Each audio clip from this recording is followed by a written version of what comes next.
Voalohany indrindra aloha dia rarotiko zao ny ara-banan'ny vehivavy rehetra eran'ny Madagasikara fa tafita soamantsara ny valomarsiny. Raha ny ako henoko dia tena ampilaminana sady ankafaliana nankalazana ny valomarsa. Indrindrandrindra moa nisy an'ireny zavatra nataony madama Mialy Rajoelina amin'ny fanampianan'ireny olona sahirana traboina sy ny fitsidihany le fikarakarany le hoe nanana projet momba an'ireny olona lavitra ny hôpitaly ka nazahoany an'iny camion mobile iny zany dia tena tsapany vahoaka manontolo fa manandreny ny malagasy ary isaorako azy keo ny fahatsoram-pon'le madama satria tena olona tsotra ary mahabe fanantenana amin'ny rehetra zay mila azy miantso vonjy aminy noho ny fahatsorana satria vehivavy hitako fa afaka mihaino izy. Nisy moa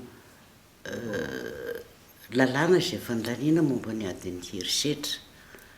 amin'ny mahalehilahy sy mahavehivavy. Raha ny fihetsika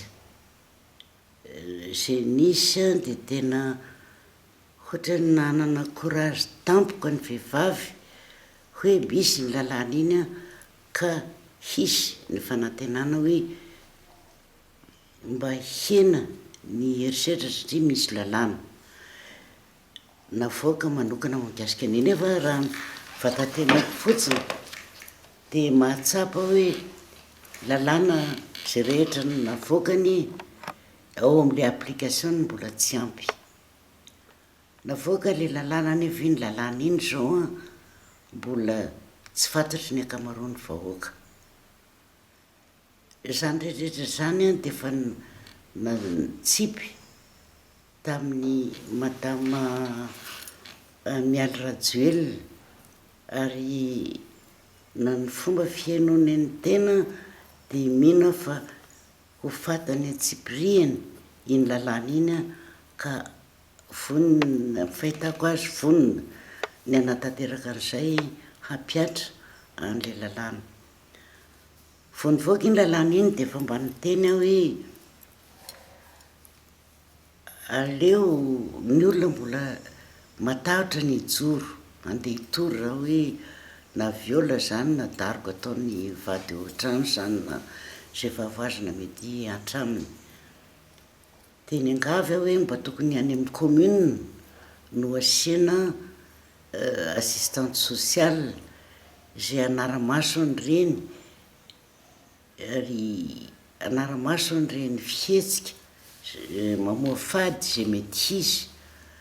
mba hoe ny eo amin'ny commune no mijery an'ireny vehivavy ireny fa dia ireny vehivavy ireny no mitory any amin'ny polisy na any amin'ny gendarme. Hoany satria betsaka an'iny ny victime hatramin'izay fa tsy sahy mitory noho ny fatahoran'ny ivereny fiterany le olo hotoriana sy ny fianakavian'le olo hotoriana.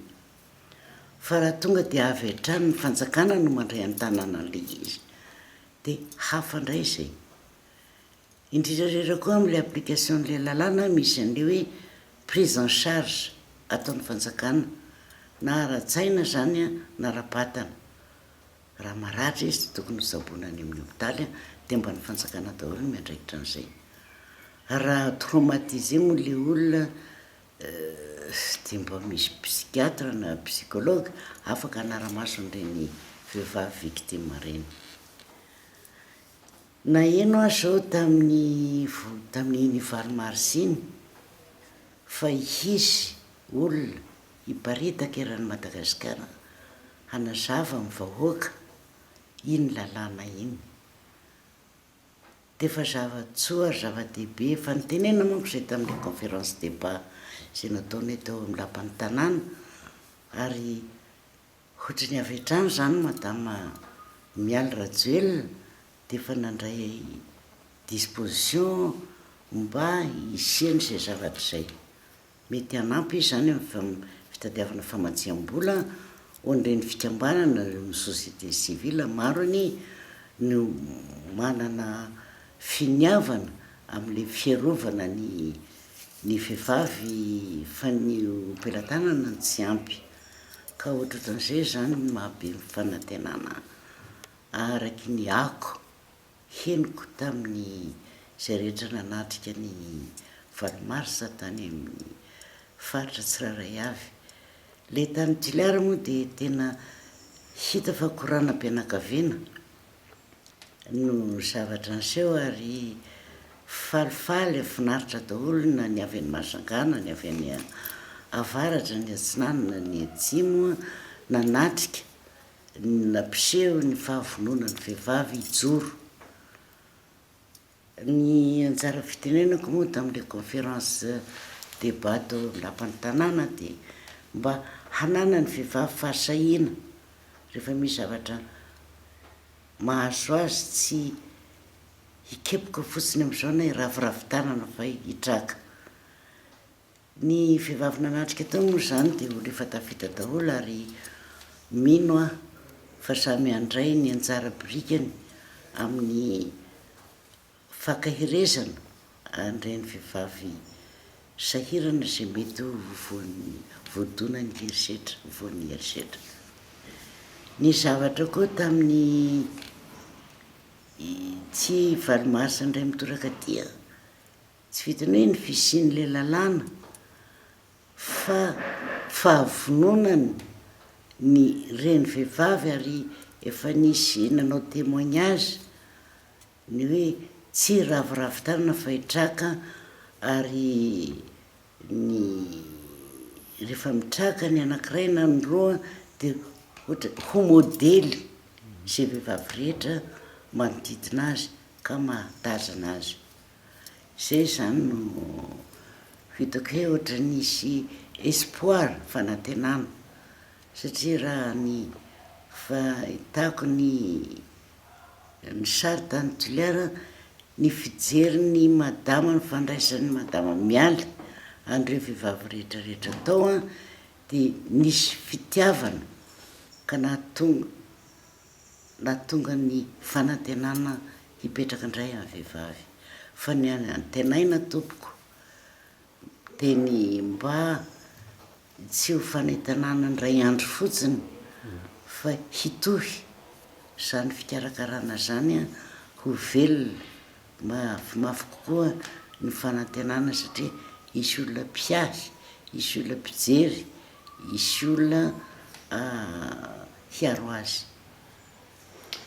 manahoana le fahitanao an'le iny vehivavy mananjara toerana goavana indrindra fa amin'ny fitantanana nivondreny sampana isan-tsokajy eto anivon'ny firenena reny mbola mipitraka ve le antsoina hoe fanaka malemy fomba fiteny iny fa mahazatra taloha fa raha misy olona mahery eto amin'ny firenena de ny vehivavy raisiko ohatra fotsiny firifiry moa ny lehilahy nandao tokantrano fa hoe mitady volany ambadibadika any ivelany toerana misy azy ny vehivavy anie no mamela andreo zanaka sy ny fianakaviana tavelo toerana ahoana moa nanaovana an'ireny vehivavy reny hoe fanaka malemy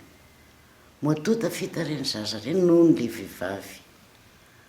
ny vehivavy maharopery fa fomba fiteny fotsiny zany tamin'ny andro fahagola fa raha fijereo nany manodidina ao na reny mpivarotra ny anarabe reny any moron-dalana reny na mivarotra akondro izy na mivarotra voanjo hery avy eo amin'ny tenany ingeny ijoroany anaovana an'ireny hitadiavana ny hanina hoanina isan'andro raha mijery koa anao ny any ambanivohitra izy moa no manetsa mamokatra an'ireny vary hoanitsika ty an-tanàna reny fanaka malemy ve ka vitan'ireny na reny ny anana hoantsika ty amin'ny vila reny fehivavy daholo no mamboly an'ireny zany fiko fanakamaliny tsika finaritra mihinana fotsiny ngety ampovoany tanàna zay manam-bola de afaka mividy fa raha tsy nisy an'ireny vehivavy datsa miaritra ny andro morana sy ny andro mamay mikarakara ny zavatra hoanitsika any tsy hinan-kanina tsika misy am'ireny vehivavy reny koa ne manjona tsy ireo mivaritry ny mananjara reny ny zavatra nitakianay moa da nidritran'izay 10 taona mahery 20 taona ary ny hoe andraisany vehivavy anomezana ny vehivavy toerana ny fitantanany raharam-pirenena satria ny fisainany vehivavy sy ny herim-pony vehivavy tokony havita tsara amin'ny tatana zay ndraikitra ankinina aminy momba ny fitantanana raharam-pirenena fa saingy politika moa no manjaka amintsika na ino ary tsika tamin'ny fividianana reny hoe 50% raha vao vita ny fividianana tamin'ny 2018 anangana gouvernement izy de atsarany 50-50 ny vehivavy sy ny lehilahy amin'ny gouvernement aisika so tsy fantatro na fatahorana ny vehivavy ny tsy ametrahana tsy nanano tanterahana an'izay fa raha ny vehivavy manam-pahaizana eto Madagasikara tompoko de betsaka ary raha amin'ireny promotion isaky ny grandes écoles mamoaka promotion vehivavy ny voalohany laharana rehetrarehetra ny folo voalohany de mbola vehivavy daholo ka tsy fantatro ny antony tsy nanatanterahana an'izay fa de mbola manantena zay hoe ao andro ao volana ao taona mba ho tanteraka zay ary hita ny fiovana satria ny vehivavy zay zatra mitatana mitatana tokantrano mahatsapa ny zavatra tena ilainy vahoaka zay zavatra tena ilainy zanany eo anivony tokantrano ka rehefa mahazo toerana amin'ny fitantanana raharam-pirenena izy a ohatra ny fitantanany zay ihany keo ny vahoaka zany ohatra ny zanany ka fatany zay manjoany zanany i tsy maintsy hitady vahaolana fa tsy raviravin-tanana rehefa misy tsy aminay moa ny rehefa misy fahoriana ny ambala vao de any ambanivohitra ny Betsileo manontolo misy fahoriana ohatra na misy fahasoavana lanonana atao de antsona ny apela mahery satria reny ny karakara ny atomomba na ara-dalàna ny fetina zay fahoriana atao iny mahandro ny sakafo manino mandray ny vahiny fa ny lehilahy de mitreka miresaka mibody ny trano iny izy no mifampitantara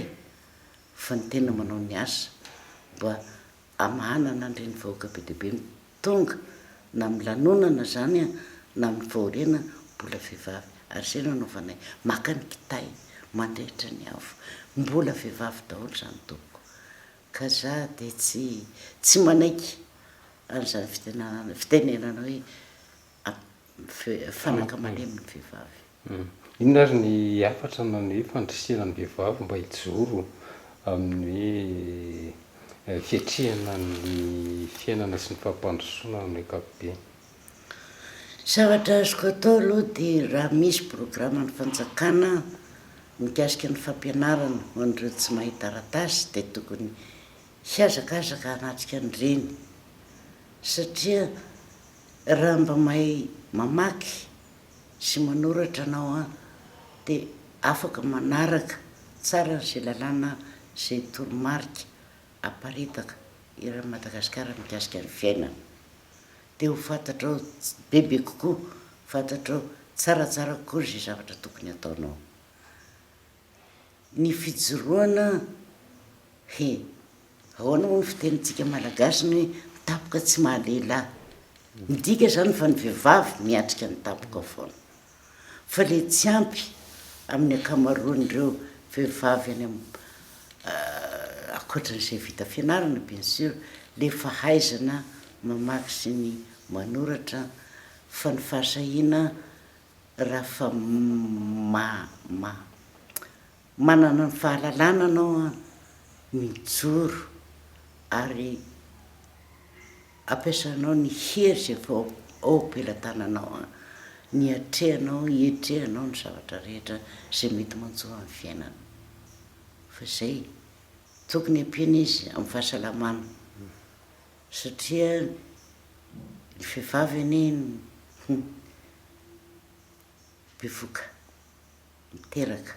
mitaiza zany andraikitra hoe belantanan'ny vehivavy daholo ka tokony ampiana izy am'izay a mba hanana ny hery sy tanjaka hiatrehany amin'ny andraikitry ny hiatrehany koa amin'ny fiainana mba tokony bebe manakaikaiky ny village ny tobim-pahasalamana ary tokony araky ny politika zay dradradradraina hoe ho maimaimpoana ny fitsaboana indrindra am'ireny toeram-pitsaboana any ambanivohitra reny satria raha noho ny asa zay atrehan'ireny vehivavy reny ka tsy misy fitsaboana ho azy de tsisy fivoarana amin'ny firenena tompoko zay ny zavatra fantatro.